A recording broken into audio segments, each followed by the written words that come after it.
Welcome back, subscribers. Currently, we're on day 151 of Russia's disastrous invasion of Ukraine, and on the internet, I found a useful flowchart to help you determine whether or not Russia is lying. Step 1 is Russia speaking. Then yes, you know that Russia is lying, because 2 days ago, Russia and Ukraine signed a UN-backed deal to resume Ukrainian grain exports via the Black Sea. This was a huge accomplishment that potentially could avert a global famine later this year, and less than 24 hours later, Russia chose to launch cruise missiles specifically to strike the ports in Odessa where this grain is going to be located. There are pictures and videos online, and this is incredibly alarming and distressing, once again, as the world is facing global food insecurity and famine later this year. This is what Secretary of State Antony Blinken had to say. The United States strongly condemns the Russian missile attack against Odessa. This attack casts serious doubt on the credibility of Russia's commitment to yesterday's deals and undermines the work of the UN, Turkey, Ukraine to get critical food to world markets. Russia bears the responsibility for deepening the global food crisis and must stop its aggression and fully implement the deal to which it has agreed. So this probably was a good deal for Russia, in exchange for letting Ukraine export its grain to the Middle East and North Africa. We don't know the exact details of the deal, but more than likely, Russia was going to get some sanctions eased on their aviation industry so they could get parts and maintenance for their planes. They were also going to get sanctions potentially eased on their agricultural sector so that they themselves could boost their own grain exports. So it wasn't a bad deal for Russia, but Russia has no intention of doing what is in their own best interest right now, because they're just trying to inflict maximum pain, maximum hurt on Ukraine, as well as the rest of the world. So Russia engaged in these negotiations simply as an intelligence gathering exercise. They wanted to waste the time of the UN, they wanted to waste the time of Turkey and Ukraine, and they wanted to see what was it possible for them to get as far as concessions, and what did they expect to do in return. So as soon as they signed the deal, they made the decision to launch these cruise missiles against Odessa. I don't think Russia is intending on letting these grain exports ever get out. So what can the West do? All we can do is continue to provide military assistance in response for Ukraine to help them win this war as quickly as possible. The United States this week sent an additional military package worth about $270 million worth of supplies, and this includes 4 more of these HIMARS launching trucks. Now, the last couple days, you maybe have not heard of as many HIMARS attacks, and the reason why is because Ukraine more or less has used up the majority of the HIMARS ammunition, these GPS-guided precision missiles, that was given by the United States 2 or 3 weeks ago.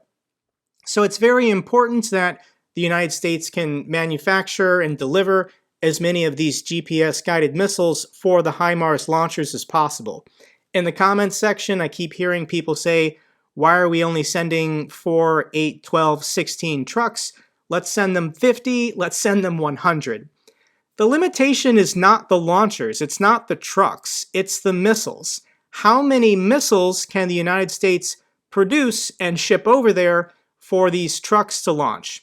In a single cartridge, they can launch 6 missiles, they can reload the cartridges pretty fast. A single HIMARS launcher can do a lot of damage in a single night. Additionally, the United States is sending 4 command post vehicles, 36,000 rounds of 105mm ammunition for their artillery. And this is interesting, 580 of these Phoenix Ghost drones. And I've not made a follow-up video on this topic. This was kind of a big news story 2 or 3 months ago. And the United States announced this Phoenix Ghost loitering munition drone. It's a kamikaze drone, more than likely. And the United States sent 100 of these over for the Ukrainians to test out. I never saw pictures or videos. I went on Google Images. I'm looking for a confirmed picture or video of the Phoenix Ghost drone. I can't find anything on YouTube as well. All the pictures and videos I'm seeing are either concept designs or it's the other kind of kamikaze drone. This is the Aero Environment Kamikaze Switchblade drone. It's different than the Phoenix Ghost. So the fact that the United States sent 580 of these, I think we have it settled now which is better. The United States 2 or 3 months ago sent both kinds of these loitering munition drones, the Switchblade and the Phoenix Ghost. The fact that they're not sending any more Switchblades and they're only sending Phoenix Ghosts, this leads me to believe that the Department of Defense has done an evaluation and they've determined that the Phoenix Ghost is better.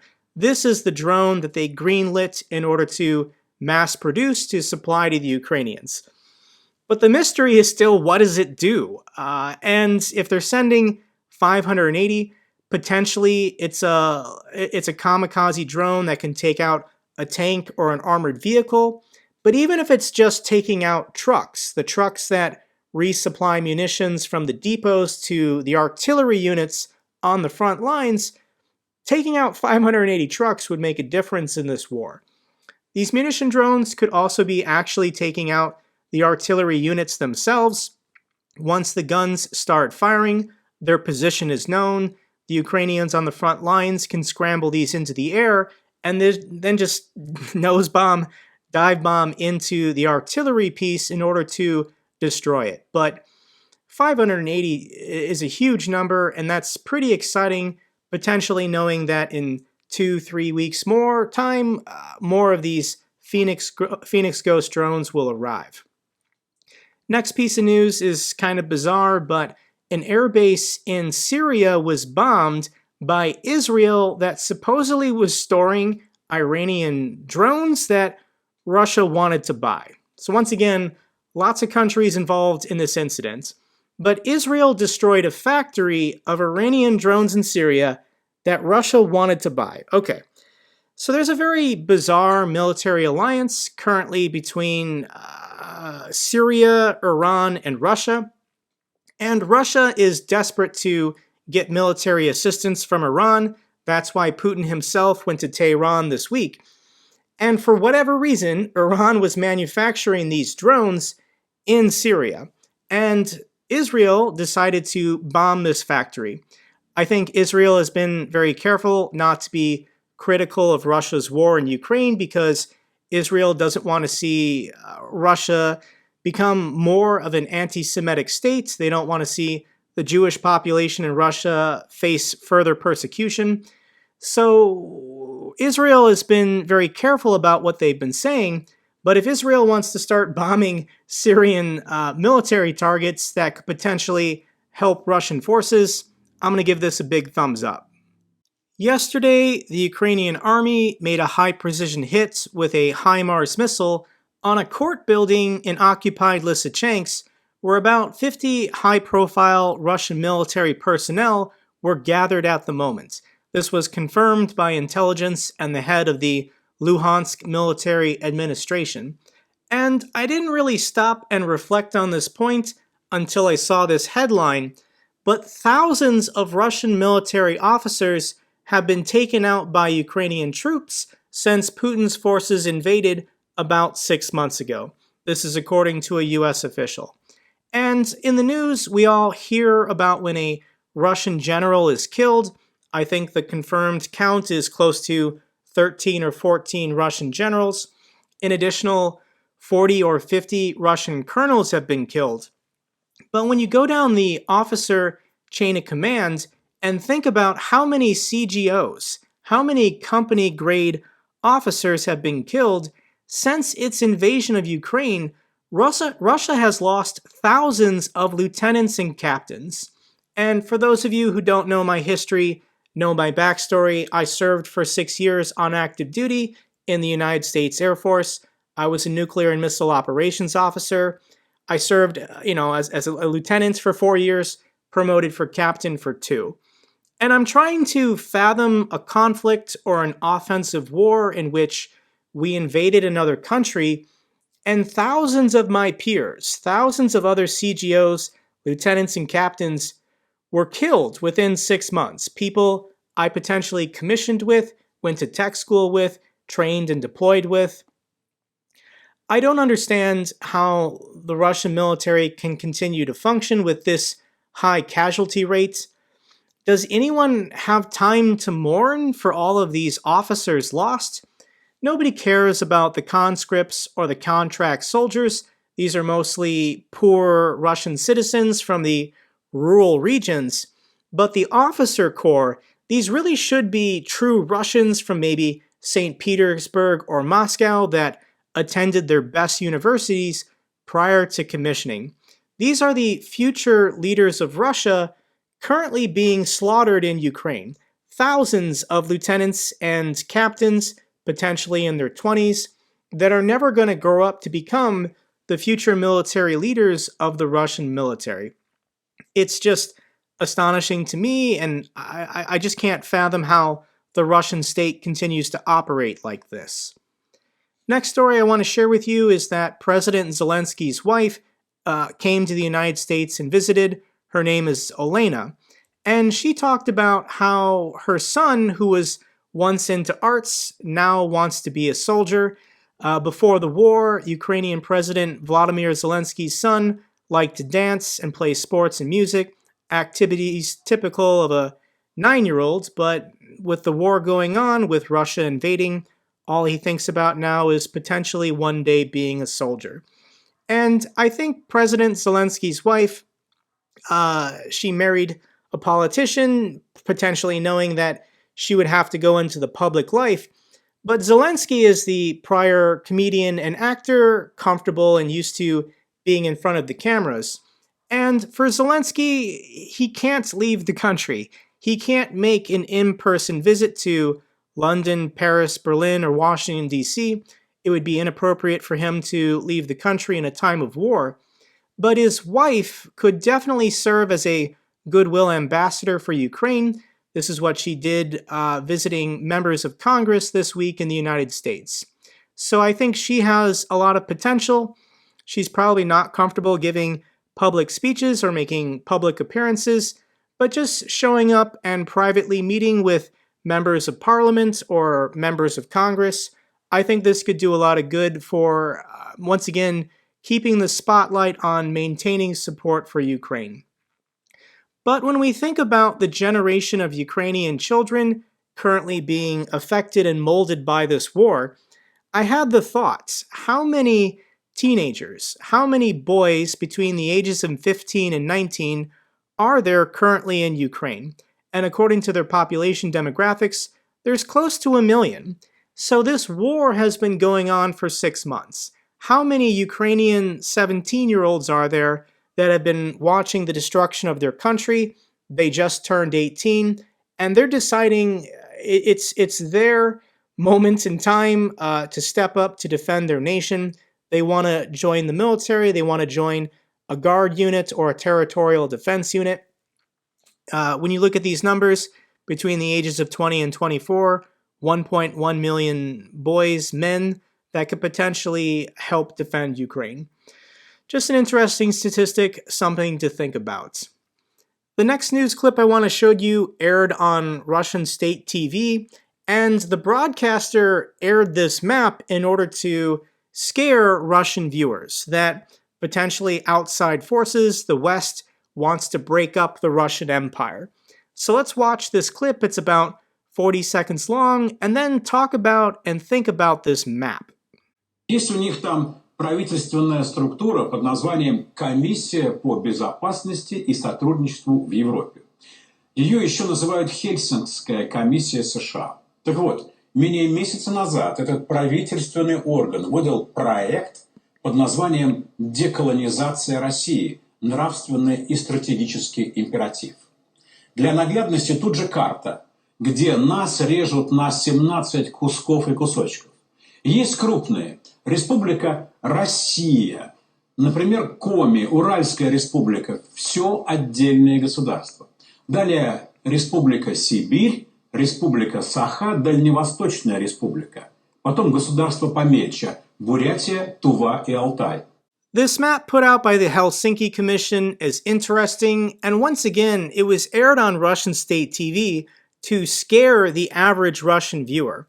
But if you're a Russian citizen living in the Far East, or living in Siberia, or living in the Caucasus, you might actually look at this map and think, that's a pretty good idea for potentially my people in my local area to gain more autonomy, gain more control, and escape the totalitarian and oppressive rule of the Muscovites in Moscow and St. Petersburg. This federation, this empire, is really only benefiting the oligarchs and the elites living in the capital city and St. Petersburg. This is Russia's empire that they spent 300 or 400 years building. The indigenous and ethnic people of Siberia, the Far East, and the Caucasus, their native culture, their native languages have been suppressed as Russia for centuries has been attempting to Russify these people. But just because you speak the same language doesn't mean you need to be in the same country or part of the same empire. So there's lots of English-speaking countries around the world, Canada, United States, Australia, New Zealand. We don't all have to be one country. Same is true for Arabic. These are all of the Arabic-speaking countries of the world, and it's not one big country. It's not one big empire. In fact, it's better for global security if countries are broken up so that power cannot be concentrated in one place. When you think about Vladimir Putin, I think even if he were to be deposed or to die, I think this cycle with Russia, as long as they control their colonies in the Far East and Siberia, I think this pattern is just going to keep repeating itself. They don't have freedom of speech in Russia. They don't have freedom of press.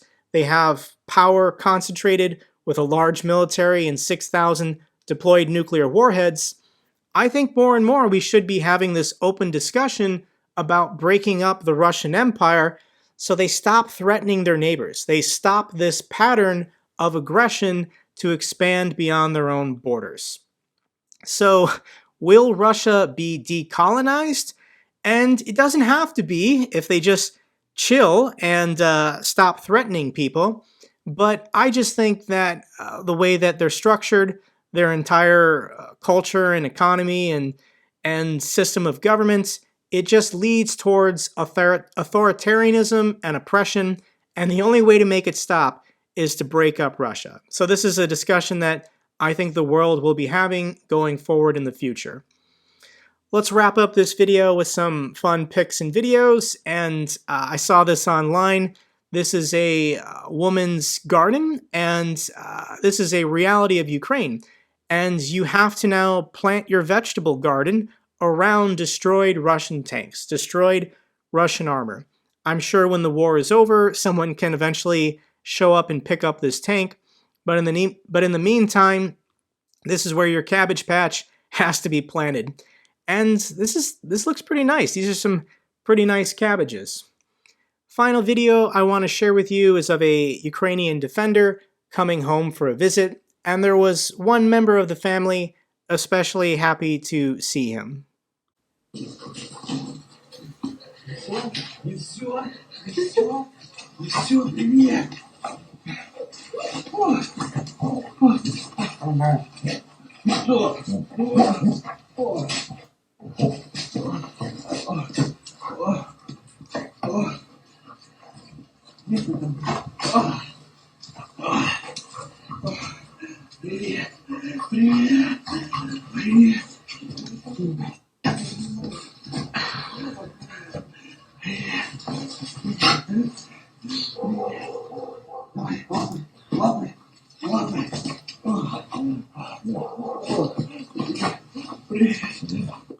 Glory to the heroes, glory to Ukraine. That's all for this update video. If you found it informative, give me a thumbs up. Really helps out with the channel.